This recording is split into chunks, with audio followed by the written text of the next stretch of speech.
Thiruvananthapuram Cheramanthuruthu government Ayurveda ഡിസ്പെൻസറിയിലെ senior medical officer doctor Sharmad ഖാനാണ്.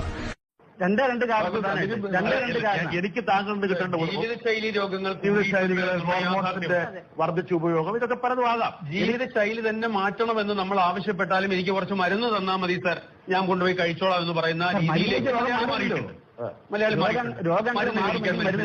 അതുപോലെ തന്നെയാണ് ആരുണ്ടാക്കുന്ന ഭക്ഷണവും എത്ര വിഷമായാലും എനിക്ക് കഴിക്കാൻ മടിയില്ല എന്ന് പറയുന്ന മലയാളിയാണ് രോഗത്തിന് ഏറ്റവും പെട്ടെന്ന് അടിമയാകുന്നത്. ഡോക്ടർ അരുൺ ബി നായരാണ്. അതുകൊണ്ട് തന്നെ മലയാളിയുടെ മനസ്സെന്ന് പറയുന്നത് വളരെ ദുർബലപ്പെട്ടുപോയി. അയാളോട് ആഹാരം നിയന്ത്രിക്കണം, ഇങ്ങനെ കഴിക്കരുതെന്ന് പറയുമ്പോൾ അത് എന്നെ കൊണ്ട് സാധിക്കില്ല. ഡോക്ടർ വേറെ എന്ത് വേണമെങ്കിൽ പറഞ്ഞോ, അത് കുഴപ്പമില്ല, പക്ഷെ ആഹാരം കണ്ടാൽ ഞാൻ കഴിച്ചു. ഇങ്ങനെ പറയുന്ന ഒരാളിന് ബുദ്ധിമുട്ടാണ്.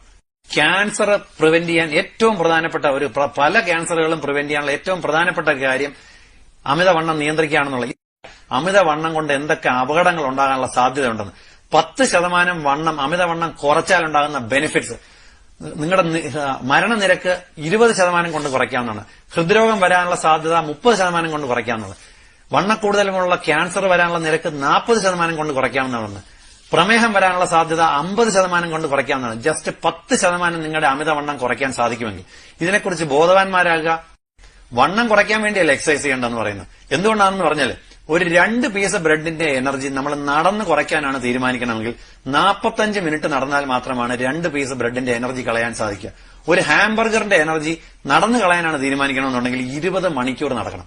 അപ്പൊ നമ്മൾ ആവശ്യമില്ലാതെ ഉള്ള ആഹാരം കഴിക്കാതിരിക്കുക എന്നുള്ളതാണ് നമ്മുടെ ഏറ്റവും ചെയ്യാവുന്ന നല്ല കാര്യം.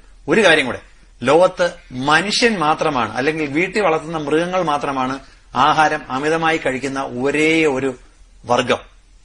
കാട്ടിലുള്ള ഒരു മൃഗവും അമിതമായി ആഹാരം കഴിക്കാറില്ല. അതിനവന് ദോഷമാകുന്ന ഒരു ആഹാരം കഴിച്ച് സ്വയം പടുകുഴിയിൽ ചെന്ന് വീഴാറില്ല. ഇതും കൂടി നമ്മൾ മനസ്സിലാക്കിയാൽ നന്ന്. ഈ ഇൻഫർമേഷൻ എല്ലാ സുഹൃത്തുക്കളുടെയും അറിവിലേക്കായിട്ട് ഷെയർ ചെയ്യുക.